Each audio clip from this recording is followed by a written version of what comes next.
Right. Let's move on to the main body. So here we have it's like a kind of structure or plan. It's simplified. There's no point in showing you an essay because it would just be a flood of text. So what I'm saying is this is the way it would run. So we're moving up and down, left to right. So it's introduction, theme one, ABC, theme two, ABC, right? Okay. We're not moving across the top. It's 3 columns, top to bottom. Right. Okay. So once you've introduced it, then there'll be that first theme that you will discuss, that first part of it. And perhaps to do that, you need to take 3 paragraphs, and that's fine. So you'll have whatever it is, the challengings around it, and you'll say point A was there were several challenges. Point B will be these were the main challenges, and point C, these were some of the other challenges. Then theme 2 might be, well, how did you address these? So you'll say there was different ways in which they could have been addressed. They could have done this, that, and the next thing in point A. Point B was this was the one they chose to apply, and this is how they applied it. And point C, this was the outcome, and then you'll have another part and you'll say something else. But what I'm saying is that there'll be groups of paragraphs, I would think, under different sections and parts, and that's kind of all you need to know. You need to know that one flows to the other, that it makes sense and it moves through. And at this point, what I would say is that if you opened up a Word document and put those themes and those kind of headings in of what you're going to do, this is the challenges, these were the solutions, this was this and this and this, and then started to input information as you understood it and paraphrased it and put it in, then you can build up your essay at any point, moving from one to the other, and yet you can distinguish which each part is, because there is nothing more off-putting than opening a document with text if it's not separated or segregated in some way, and headings are really useful for that. Maybe put them in bold, make them slightly different so they stand out. And then you can complete your essay knowing you're covering everything you should, because your kind of plans in your A4, changing it about if you need to. And then the last thing is you come through the document, you take out all the headings, and hey presto, your essay's finished and ready to go. But it's basically larger points broken down into paragraphs as you move through your essay till you're finished or you've said what you want to say. So what's next? Right, an effective paragraph. So it's important to realize that an effective paragraph has one main idea. You only discuss kind of one thing. You say, this is what this paragraph's about, and that's it. So you only have one thing to get across and get the reader to understand. So it might be the challenges are this one's just about the challenges. This one's just about the solutions. This one's just about the background, whatever. And we'll talk about that in a bit. And then it has to be, the way you write it has to be easy to understand. So you have to have certain logical bridges or repetition of words or the use of similar words that make a kind of connection sentence to sentence as it moves. And again, unfortunately, this is something which doesn't happen. And I want to explain the concept of a super paragraph. A super paragraph I come across with students is when I look at the paragraph and they say 4 things in it, but the things are not necessarily completely related. They don't go into any depth, but bang, bang, bang, I get these things. And I look at it and say, this is all useful points you're making, but I would take each one out and give it its own paragraph. You've crammed too much into one thing and not really dealt with or considered or developed the points. That's what a paragraph is about. You say, this is the idea, let's develop it, let's explain it, let's finish it off. So one idea per, easy to understand, so that when somebody's reading it, it makes sense to them. Which, I mean, and that's not going to happen when it falls out your head first time onto the page. If you're writing, I'm very happy for you. If you're displeased with your first draft or the first thing you put down on paper, don't be. As someone, one famous to me, anybody once said, the first draft's always the same. It's crap. However, you have something on paper that you can polish and develop and improve with as much time as you have. Whereas the person that sits and goes, how will I just, what's the, no, that's not, yeah. Don't let that hold you back. Get something down, then improve it. And be happy that you're actually putting stuff on a page. Because people, one of the big procrastination things is between doing and not doing, or not doing and doing. It's a switch from thinking about it to doing it. And the quicker you're doing anything, the quicker you're going to get going. So let's look at the elements. Generally, there is a statement or topic sentence that arguably introduces or flags up what's coming ahead. Then you'll develop the main points, and then perhaps you'll put in something that develops it, such as examples, whatever, or supports it, sorry. And then you will conclude and you'll use your student voice, and then you'll link to the next paragraph. Okay. So I'm going to talk about each of those as they come along. So remember that slide, I will come back to it. But funnily enough, the next slide, is a paragraph. And the green bit is the topic sentence. The red bit is the development. The blue bit is the example. And the black bit is the student voice summary conclusion part. Okay. So let's briefly have a look. So as I just said, just to go back, these are the things you have: statement, development, examples, conclusion, and here it is in this paragraph. So if you look at it, you can see that that green thing is just a statement. It sums it up, but it lets us know where we're talking. We're talking about corporate social responsibility. Hopefully you've heard of that, but it's corporate social responsibility is looking after the environment and society and the economy, as it were, that you're not damaging or doing anything wrong about that. Yes, there you go. CSR focuses on environmental, philanthropic, and ethical labour concerns, which in turn can generate positive reputation, leading to more sales and investment. So that's what it is. We're talking about CSR here. That's what it's just said. Then you move on to the next bit. It's according to Smith, a corporation that invests into being environmentally friendly, helping local communities and providing a positive working environment will demonstrate to the public and the media a conscientious company that focuses on more than just profit. This in turn will possibly improve consumer sales as customers will support ethical business practice, improving profitability and encouraging investment. So there's two references that have been brought in to build up what CSR is about. Smith and Jones. Then we get an example in case you're like, because this is and this is ideal to show you, this is a theoretical, this is what CSR is. Philanthropic, it's environmentally friendly, it's being conscientious, it's being interested in more than profit, and you're like, well, okay. So here's an example to nail that, to bring it out as being, to make more sense of it. So, for example, Yale Valley, I take it this is a company, have invested in community children's projects and have made all their products recyclable.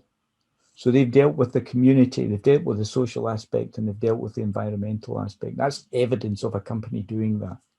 As a result, profits have doubled within the last 2 years, making the company much more investable. So they are saying that they're claiming that because of their CSR socially responsible actions, their profits have grown because more people want to buy from them. Okay. Overall, the evidence suggests that investing in CSR can improve brand image and productivity. So that's that's the person summing that up. Now this has got the elements we need: the intro, the blah, blah, blah, and the conclusion. Sorry. The intro, the demonstration, the examples, and the conclusive part here. So when you're constructing it, what are you trying to say? And do you have a structure that helps you express it clearly? So let's look at those. So what are you trying to say? Well, that varies. But I'd like to think that these 5 things in this slide account for most of what you're doing. So the first one is you're kind of giving a context. You're setting a context, which is usually the history or the background of something. So before we talk about, so say you want to evaluate something in a company like sustainability, or say you want to evaluate a marketing strategy, that'd be better. So say you want to, which is like social media marketing or traditional or billboard marketing or something, then you'd want to explain what the phenomena is you're going to evaluate and say, so let's understand this. Before the internet came along, people used to advertise like this, this, and this, and that's still used today, but it's changed now and we're on social media, blah, blah, blah. So you're setting up, you're using that paragraph to set up what it is, how it came about, etc. Then you'll move on and you'll start to do things like make an assertion or a claim. You may want to get across facts or statistics. Now, if you're making an assertion or claim, you're trying to show something. So you're trying to say it's a good thing or a bad thing. You're trying to show what it is. As I mentioned before in the last one, smartphones save lives, or CSR is a positive thing. Then you'll make that claim and you'll set that in your paragraph. The following paragraphs might have facts and stats in them where you're trying to get across that point, or you're trying to support what you've said. So you're saying this is another thing that supports the claim I made, here's another thing that supports the claim I made, or you start to counter it and you say, here's another side of the argument, here's another side of the argument, here's another point that goes against it. These are roughly the things that you are trying to say. So let's look at the content that you would put in each paragraph. And sometimes it will be combinations of these, just to say. It's really important that you use these, that you understand what these do, because they can be helpful to you when you're building it. So as I've kind of laboured this, but examples are good for making sense of abstractions. So as we've seen with the paragraph, we were talking about corporate social responsibility, and then we came the example in, and hopefully that made more sense even to yourself or to whatever when we bring it to life, or we make it more, what I say is make it concrete. One's an abstract, so let's make it an actual thing that we can look at and understand. So that's good. Data, facts and figures can be brought into a paragraph to support can be used to support a claim. So if you say CSR is really popular now, so Smith says CSR is really popular in business now, and then you can bring in other people and other facts and figures from reports that say now the top FTSE 100 companies, of the top 100 FTSE companies, 95% of them have a detailed CSR policy. In a recent survey, only 3% of businesses said they did not consider CSR at all. So you can bring in these figures to help support what you're trying to say. Also, if you bring in analysis, if you have something complex, you might take a paragraph to do some analysis to bring clarity to something, where you we talk about CSR and we talk about, so you might say, look, let's break down this and say that the important thing to recognize is CSR is about looking after the environment, looking after your workers and the company, and looking after society as well, to do no harm to any of the three, and if anything, to promote. And in doing that, that brings clarity that then you can go on to talk, let's look at the environmental side, let's look at the social side, let's look at the, what the company side of it. So you bring that clarity of breaking something down. So don't be afraid to take time with a paragraph to say, let's unpack this and then we'll look at each bit later on. Comparison enables critique, and it's the differences between them that make for the critique. Definitions, definitely. I would be surprised if you ever done a piece of work where there wasn't a definition come out at some point. And it's usually a definition of the big thing in your question, like entrepreneurism, marketing strategies, or marketing communication strategies, or whatever it might be. There'll be, what is this concept? And you'll say, well, it's been defined as. So bringing out definitions is really useful to aid understanding, because I'm looking for a definition for X, for entrepreneurship. And what I found, if people have said, there's no simple, you can't simply define things. And in actual fact, I would say that there are very few things in business or academia that are clear cut and you can just say that means that. Some people will define it in one way, some people will define it as another. You find the definitions will change over time. And funnily enough, if you can mention one or two, you can do a comparison and compare and critique these definitions, because sometimes you can, for example, you may get a definition that sees something only as a business, a money-making thing. They define it as, so what is CSR? People can say, well, I see CSR as a way to make more money and increase my profitability. If I have to do things to help the environment, etc., so be it. But I see it as, and other people see, no, I absolutely see CSR as being sustainable, as something to watch out for the planet, as this, as that.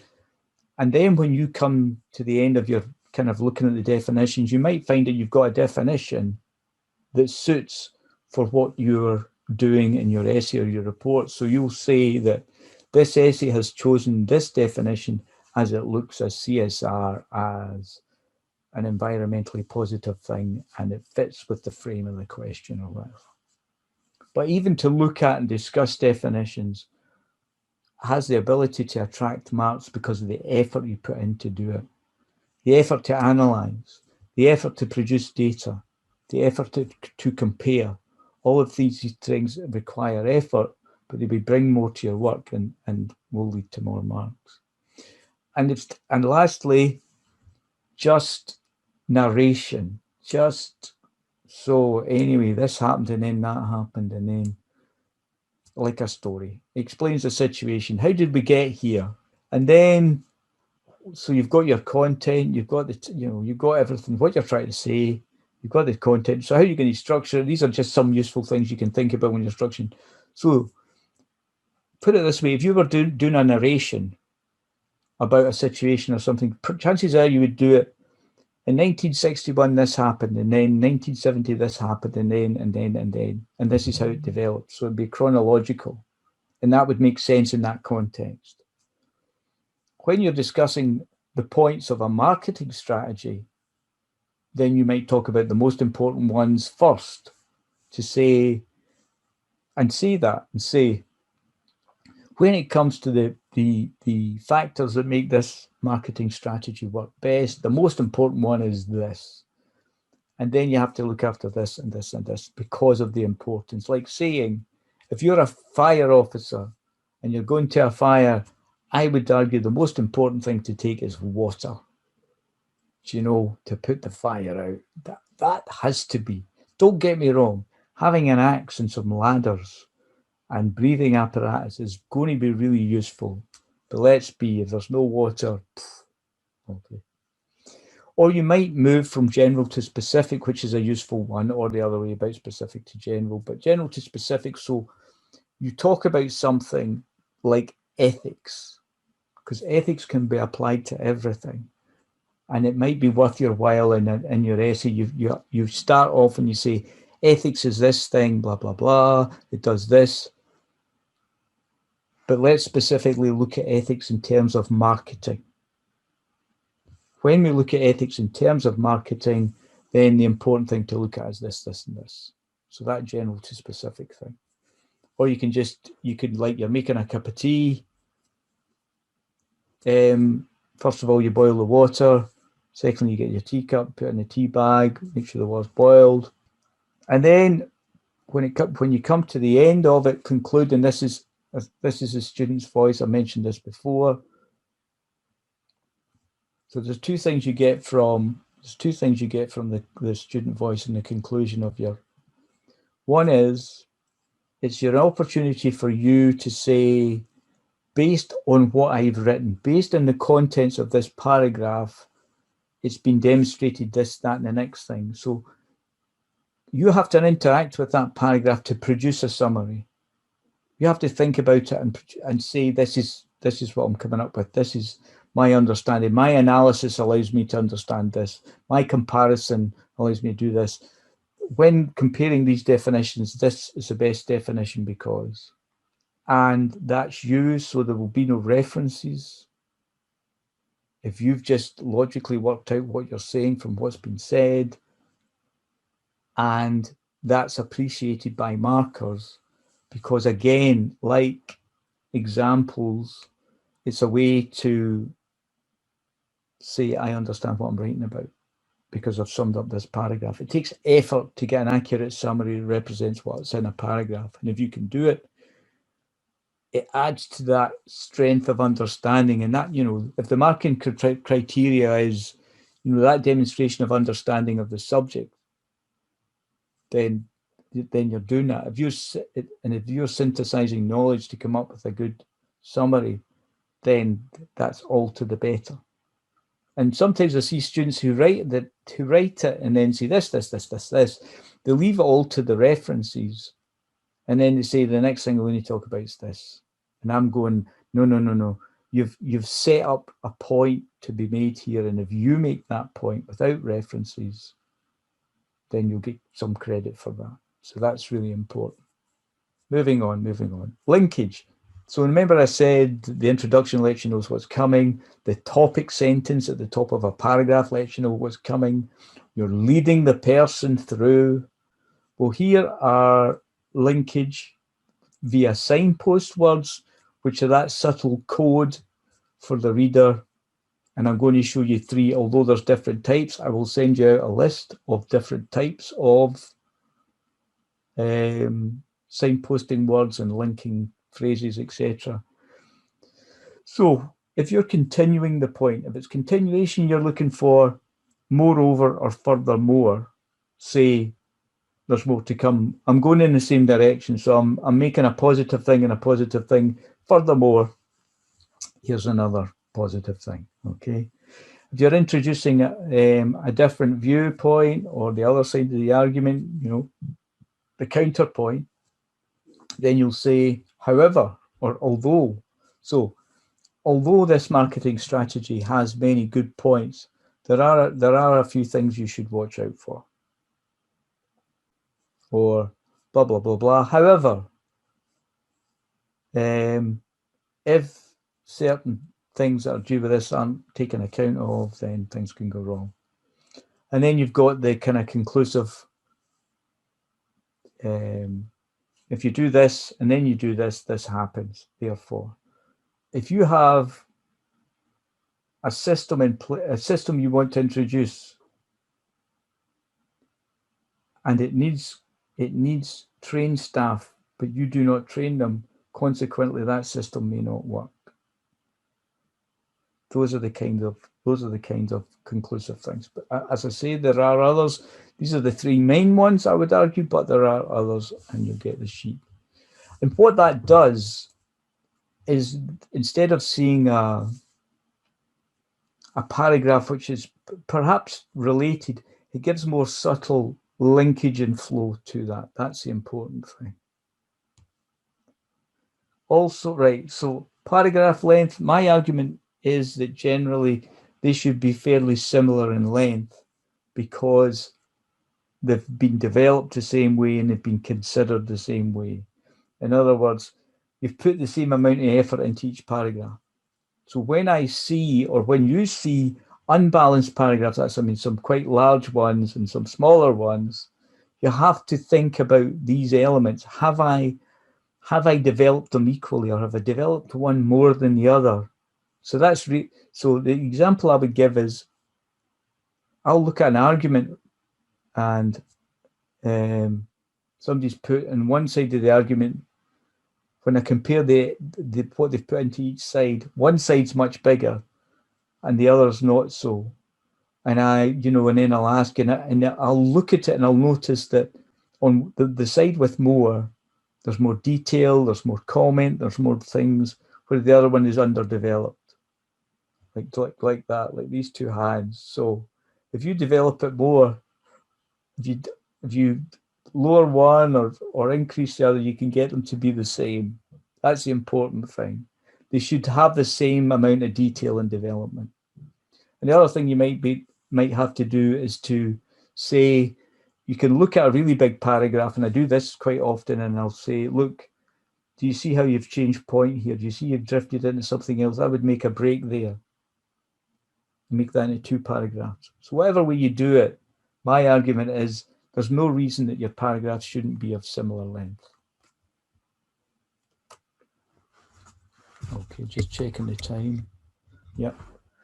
So when you've done all of that, these are just some other bits and pieces, right? So if you've got time, if you want to check it over or want to get some input into it, put it in a drawer or leave it for a few days. And when you look at it, you will have fresh eyes. When you have been living in a document and living in an essay, writing it up, you can't see the mistakes. You can't see the errors. It's literally a phenomenon because, and I realized that when I started getting work back and it would have these mistakes in it. And I'm like, if I read this over once, I read it 10 times and I didn't spot these things. And yet they could spot it right away. And now I discovered when I look at students' work, because it's fresh to me, I can spot things that they can't see. So it's just a phenomenon, okay? But if you put time and let it empty out your head and then look at it, or if you don't have time, family and friends, ask family and friends to read it just in terms of, does this make sense? The compliment or the comment you are getting from them hopefully is, the best comment you can get is, I understood that and I know more about it now. That's the best compliment anyone who reads your work can say. I understand, it made sense to me, and by the end of it, I understood it because it was interesting, it was factual, and it made sense. And that's what you want, okay? And between those two things, what you're looking to improve are the structure and the linkage, and both of them together improve the flow. And that's what you're looking for, something that's easy to read, because within presentation, something that makes sense and is readable is logical. It's that logical thing. Does it make sense to the reader? Okay. Oops. I'm just listing these are things that students don't tend to do. And I spend most time helping them with. So take time with the question as you've been shown. Acknowledge the task word as a discussion or whatever. Have as many references as you need, because you can't make an assertion or a claim without a reference. Don't use words like massive, spectacular, horrendous. Use more neutral language, or say what makes it. If you say something is spectacular, why? It must be spectacular because it's effective, it solves problems, it point out the actual thing it does, rather than use that language. Also try and be objective. So I've mentioned this before, but we want you to construct your answer from the evidence that's available and then comment on it. Not try and twist it and contort it to what you wanted to say. Not good. And there are 10 marks for referencing, and also referencing has other input, which I'll explain next week, so reference accurately. Feedback, absolutely critical, crucial. Get it, use it. The mark is feedback. So if you get a 67 or a 73, that is kind of feedback, or a 42. That's feedback. But you want your feedback to say, what am I doing right? And keep repeating it. That's really important. And what do I need to develop? Because if you repeat what you're doing well and you improve the things you're not, your mark will improve. You can't do it without feedback. And if you're struggling with the feedback, either ask them or make an appointment with the LDC where we can kind of go through stuff and highlight the issues that it may be. Thanks very much. Thanks very much.